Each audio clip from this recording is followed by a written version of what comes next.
প্রশ্ন না, মানে যে সময় ফেরিঘাট অ্যাক্সিডেন্ট হয়েছে ড্রাইভার তো জানতোই সম্পর্কে, তখন ওই ইঞ্জিন চালু রেখে কোনো দান্দায় ছিল ও চা খাইতে গেছিল সবাই ইঞ্জিন বন্ধ ছিল না, আর এই দান্দা মানুষের জীবন গেছে আশাই লাগা দিছিল আর ওর এয়ার ব্রেক সিস্টেমে লিকেজ হচ্ছে। ও কিছুদিন পর আবার একটা লিকেজ ছিল, দেখে সেখানে পুরো লিকেজ না 5-10 মিনিটে কম্প্রেসর মানে রিজার্ভারটা একদম নীল হয়ে যাওয়ার কথা। হইতে পারে পানি জমছিল, মেইনটেনেন্স করে নাই, অথবা সেফটি ভালভের সমস্যা ছিল, অলওয়েজ বের করে দিচ্ছে। লিক হয়তো একটাই জায়গা সেফটি 20 কেজি এয়ার হচ্ছে আমাদের দুইটা ইয়া থাকে মিনিং স্টার্টার জন্য, এরকম রকমের সমান দুইটা এয়ার কম্প্রেসর। তো স্টার্ট করার আগে এটা আমাদের একদম মানে বাই রেগুলেশন যে হচ্ছে দুইটা এয়ার কম্প্রেসর ফুল থাকতে হবে, কোনোভাবেই হচ্ছে ইঞ্জিন কিক দিতে নিবে আর হচ্ছে ইঞ্জিন কিক হবে না, এরকম করা যাবে না। এয়ার কম্প্রেসরের হচ্ছে দুইটা থাকবে। আমাদের গাড়িতে আপনাদের তো মনে করেন বিশাল বড় ইঞ্জিন হওয়ার কারণে যদি কোনো কারণে ইঞ্জিন ড্যামেজ হয়ে যায় তাহলে হিউজ পরিমাণে একটা লস। তো দেখা যায় যে আমাদের যেহেতু অত খরচ নেই, ওই জন্য এত মানুষের বরাদ্দ থাকে না। যদি তাই হইতো তাহলে প্রতিটা সিস্টেমের জন্য 2-3 জন করে যাওয়া লাগতো। আচ্ছা, তাহলে নাম্বারটা কি মেইনটেনেন্সটা অত লাগে না। ওকে, তাহলে এয়ার ফিল্টার লিখবো। Air filter,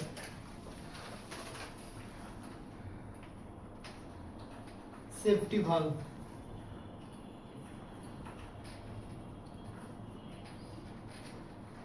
drain plug,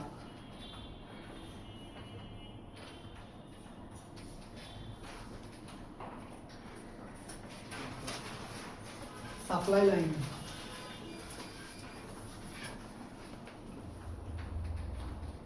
foot valve,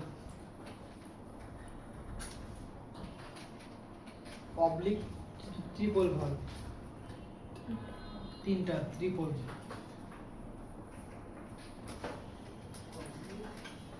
valve,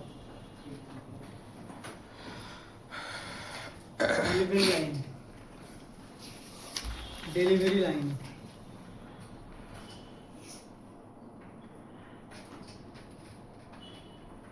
লিখছেন।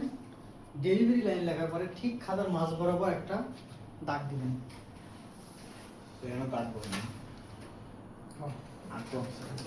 ছোট করে দিতে হবে। ঠিক খাতার মাঝ বরাবর দাগ দেন। এক পাশে লিখবেন মেকানিক্যাল, আর এক পাশে লিখবেন হাইড্রোলিক। এক পাশে মেকানিক্যাল আর এক পাশে হাইড্রোলিক। হাইড্রোলিক আমি মনে হয় আমার ডায়েরির পিডিএফ আপনাদের গ্রুপে দিছিলাম। আচ্ছা, দেখছি। এটা একটু মাঝে মাঝে ওপেন করিয়েন, দোহাই লাগে যদি আপনাদের সুযোগ হয়। আর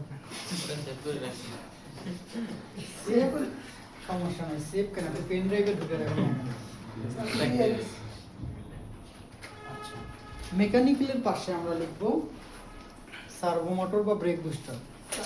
ডেলিভারি লাইনের পর মেকানিক্যালের পাশে লাইনে সার্ভো মোটর বা brake booster. SERVO SURVO servo motor brake booster. Push start, এরপর পুশ স্টার্ট, পুশ 2 নম্বরে PUSH, নাম্বার লিভার, পুশ স্টার্টের পরে লেখেন liver. SCAM, scan brake shoe,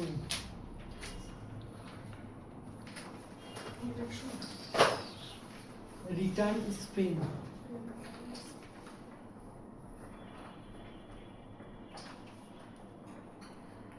adjusting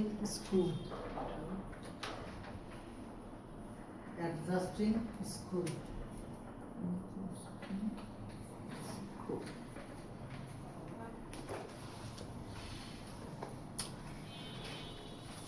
clip, oblique lock, clip অথবা লক। হাইড্রোলিকের পাশে লেখা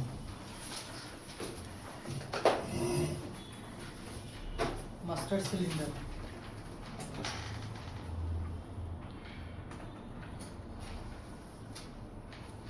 ব্রেক ফ্লুইড,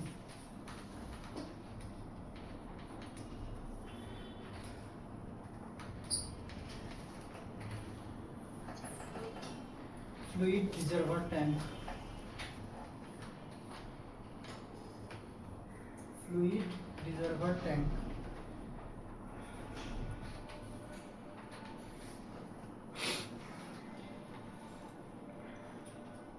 fluid line,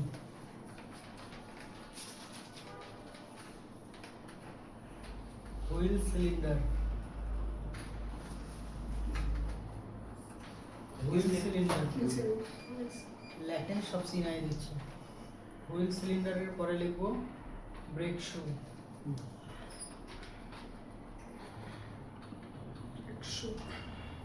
এরপরে যে যা পাইছিলাম নিচে ইন্টারেস্টিং ওই পাশের মতো করে এই পাশেও লিখে নেব।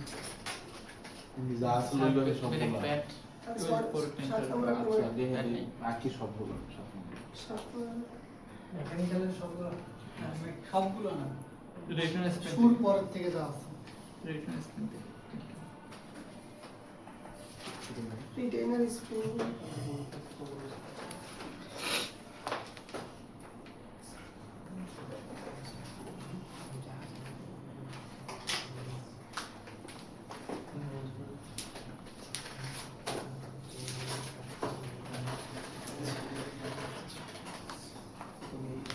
লিখছেন?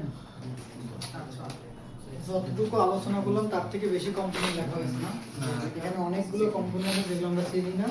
আমরা প্রথম ডিটেইলস লেখা শুরু করব, কম্প্রেশন লেখা। এবার ওই পাশে যেগুলো লিখছি এগুলো একটু ছোট করে ডিটেইলস লিখব। কম্প্রেশন লেখা, দেখেন বায়ুমণ্ডলের লো প্রেসার বাতাসকে, হ্যাঁ, বায়ুমণ্ডলের লো প্রেসার বাতাসকে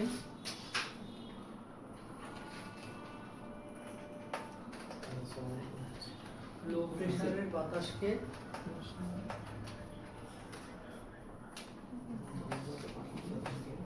হাই প্রেসারে কনভার্ট করে, লো প্রেসারের বাতাসকে হাই প্রেসারে কনভার্ট করে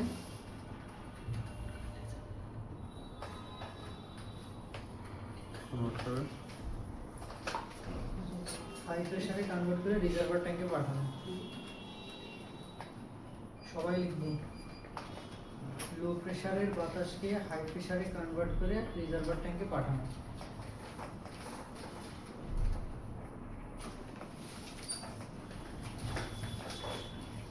ওকে, নিচে স্টেপ লেখেন কম্প্রেসর দুই প্রকার।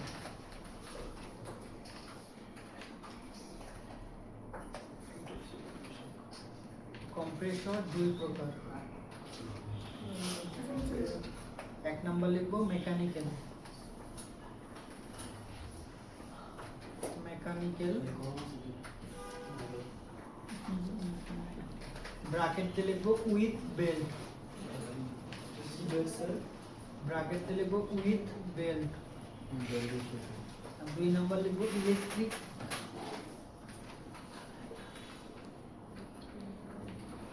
ব্র্যাকেট দিয়ে লিখবো উইদাউট বেল্ট।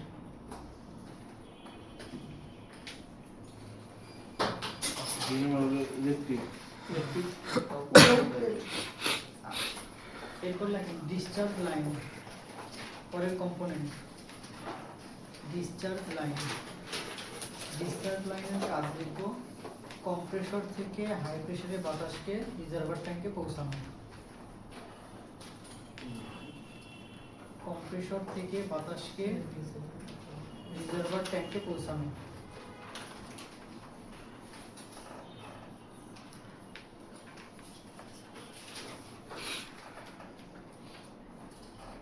কম্প্রেসর থেকে বাতাসকে রিজার্ভার ট্যাঙ্কে পৌঁছানো।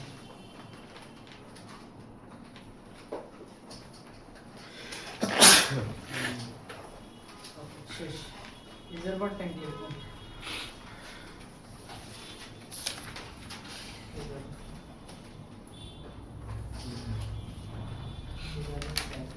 হাই প্রেসার বাতাসকে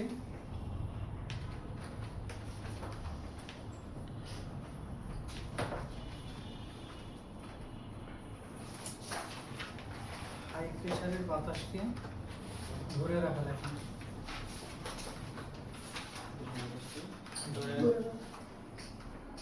এটা হচ্ছে ছোট নমুনা যাতে পরবর্তীতে পড়লে বুঝতে পারে। এরপর লেখেন সেফটি ভালভ।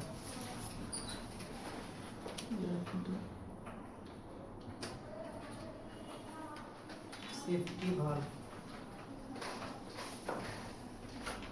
অতিরিক্ত রিজার্ভার ট্যাঙ্কে অতিরিক্ত প্রেসার তৈরি হইলে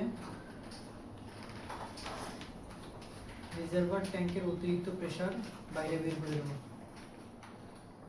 রিজার্ভার ট্যাঙ্কের অতিরিক্ত প্রেসার, অতিরিক্ত এয়ার প্রেসার লাগবে, অতিরিক্ত এয়ার প্রেসার বাইরে বের করে দেব।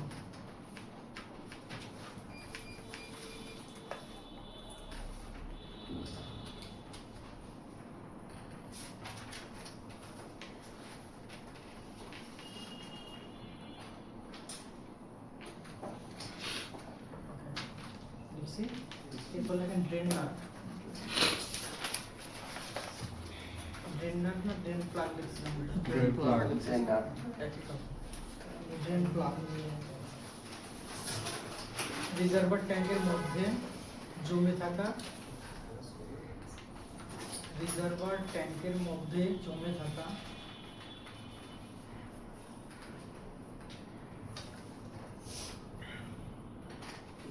ওয়েস্ট পানিকে বের করে দেয়।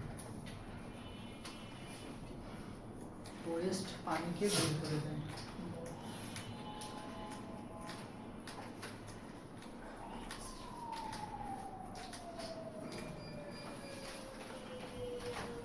ফুড ভালভ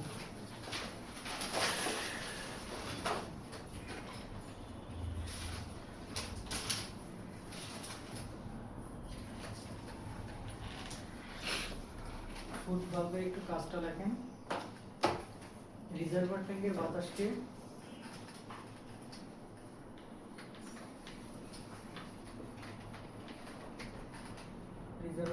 বাতাসকে চাকায় যাওয়া কন্ট্রোল করা। রিজার্ভার ট্যাঙ্কের বাতাসকে চাকায় যাওয়া কন্ট্রোল করা।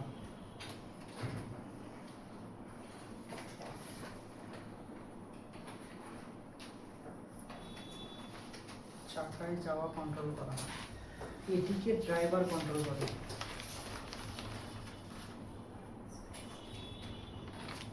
এটিকে ড্রাইভার কন্ট্রোল করে।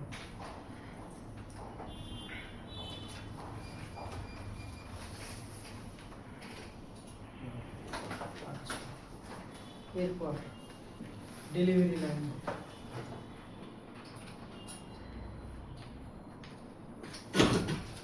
লিখব রিজার্ভার ট্যাঙ্কের বাতাসকে চাকা পর্যন্ত পৌঁছে দেওয়া। রিজার্ভার ট্যাঙ্কের বাতাসকে চাকা পর্যন্ত পৌঁছে দেওয়া।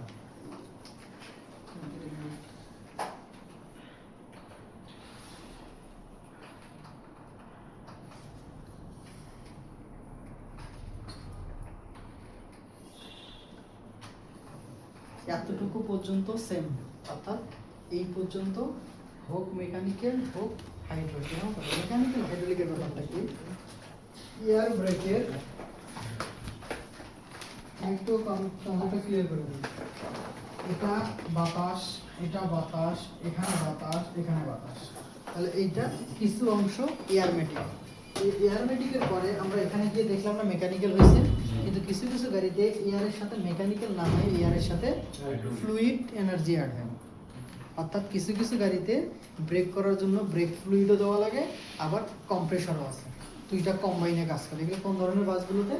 Heavy vehicle. হেভি বলতে স্যার বাস ট্রাকই তো হেভি না, বাস ট্রাকের যেগুলো এখন এই যে স্ক্যানিয়া টাইপের যে হেভি লোডের যে বাসগুলো ট্রাকগুলো আসতেছে, চায়নার যে ডাম্প ট্রাক যেগুলো আমরা বলি যে 20 চাকা 22 চাকা, এই ধরনের শক্তিশালী গাড়িগুলোকে আমরা শুধুমাত্র মেকানিক্যালের এসক্যাম দিয়ে লক করতে পারি না, তখন ওখানে আমাদের ফ্লুইড এনার্জি দিতে হয়। একটু ক্লিয়ার করে বুঝুন, ফ্লুইড এনার্জি দিয়ে আমাদের নতুন, আমরা ওখানে যাব না, আমরা আগে মেকানিক্যালটাই শেষ করি, এরপর হাইড্রোলিকে যাচ্ছি।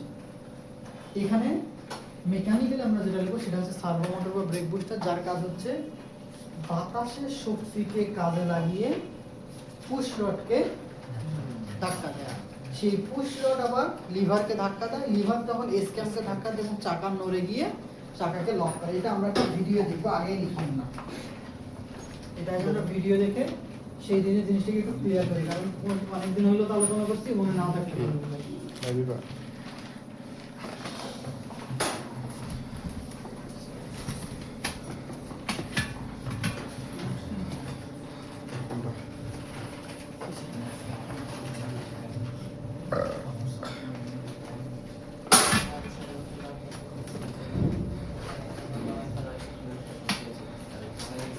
কথা বলতেছেন যে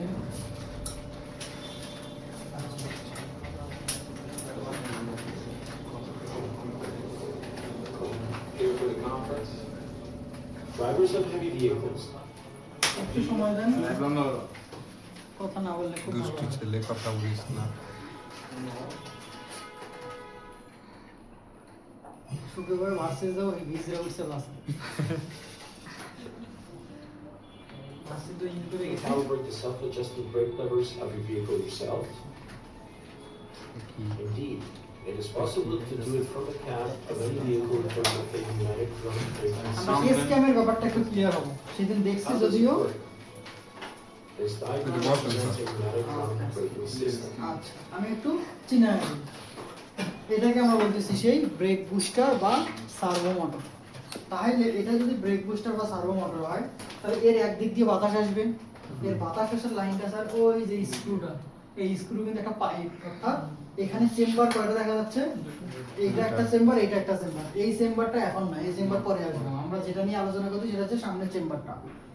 দেখেন তো এখানে যদি আমি একটু আটকে আপনাদের ইজি করে দিই জিনিসটা, এখান থেকে যখন আমার রিজার্ভার ট্যাঙ্কের বাতাস এসে ঢুকবে, তখন এই জায়গার মধ্যে কি বাতাস চাপ। ঢুকতে, তখন এই জায়গার মধ্যে যখন চাপ তৈরি হবে, তখন এই কালো যে প্লেটটা আছে ধাক্কা সেটাকে দেবে। সামনের দিকে ধাক্কা দেবে।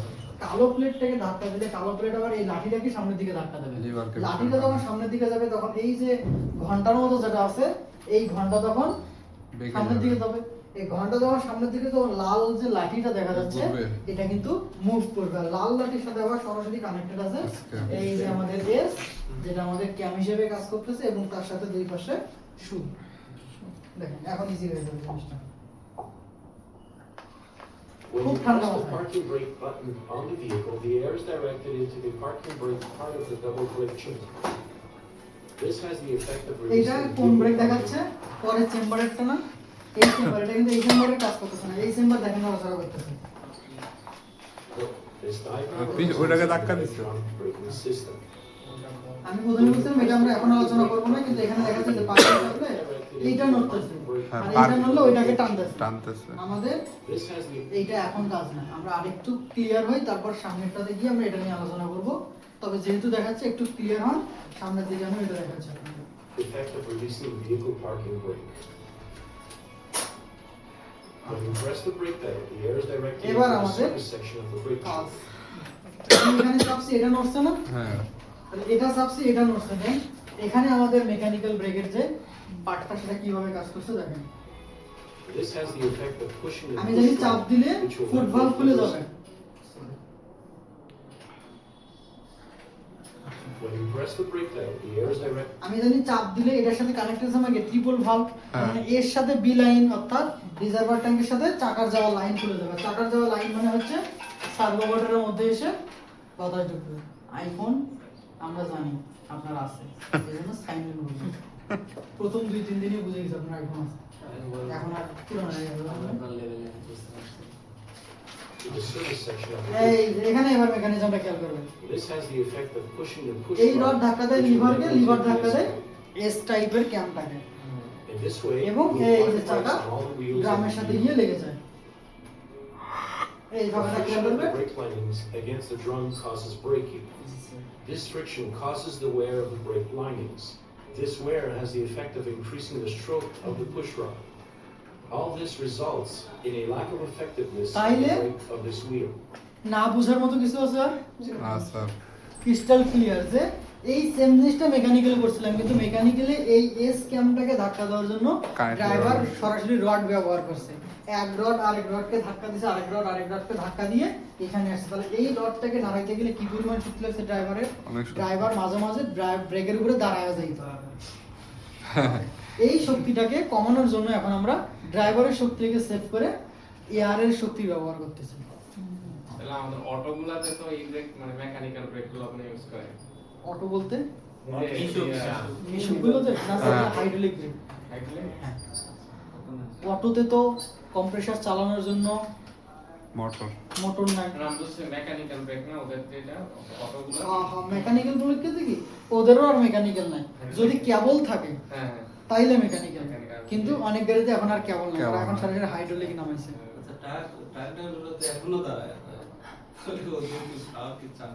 হাওয়ার চাপ না স্যার, ওদের তো স্যার মেইনটেনেন্স খুব একটা বেশি প্রপার হয় না, মেইনটেনেন্স না করার কারণে দেখেন যে রিজার্ভার ট্যাঙ্কের যে বাতাসটাকে ওই বাতাসে মাঝে মাঝে হার্ড ব্রেক করতে পারে না, যখন খুব হার্ড ব্রেক লাগে তখন ওরা দাঁড়ায়। Okay. This is when the self-adjusting lever should come into operation and compensate for wear. The braking system of a heavy vehicle is effective when the brakes all apply equal pressure on each of the wheels of the vehicle. On the other hand, poorly adjusted brakes will exert uneven pressure on all the wheels of the vehicle. This will have the effect of soliciting more of the wheels that are well adjusted and thus cause overheating. At the 2018 North American road check, more than 45,000 level 1 inspections were conducted on heavy vehicles, including over 700 on buses. এগুলো আমাদের লাগবে না, 21 হিসাবপাতি আমাদের দরকার নাই, আমাদের কাছে। Step 3. এই যে স্যার কি দেখাচ্ছিলাম, ব্রেক এয়ার প্রেসার, যে গেজের কথা বললাম, দেখি গেজটা আছে, দেখাইতে চাইনি তাও আসছে, আপনাদের Raise the কপাল ভালো। system air pressure to its maximum. সমস্যা Step 4. Press the brake pedal fully এই যে for a সেই few লিভারটা seconds কিন্তু। and release it completely. This will allow the self-adjusting ওই দুইজন যে lever আসার কথা ছিল, ফোন দিছিলেন? operation. It is ফোন দিয়ে আপডেট when নিয়ে full 4টা বার হয়েছে। activation will adjust so as to make up for the wear of the brake lines. এই দেখছেন Step কত 5. Connected. Repeat this procedure 4 or 5 times in a row to allow the self-adjusting brake levers to adjust.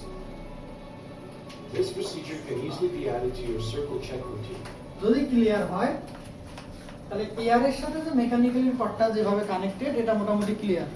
আমি শুধু এখন একটু মিলাবো যে হাইড্রোলিকটা কিভাবে কাজ করতে। হাইড্রোলিকটা বোঝার জন্য একটু ডিপে যাইতে হবে, তার আগে আমরা একটু মেকানিক্যালের পার্টগুলো লিখে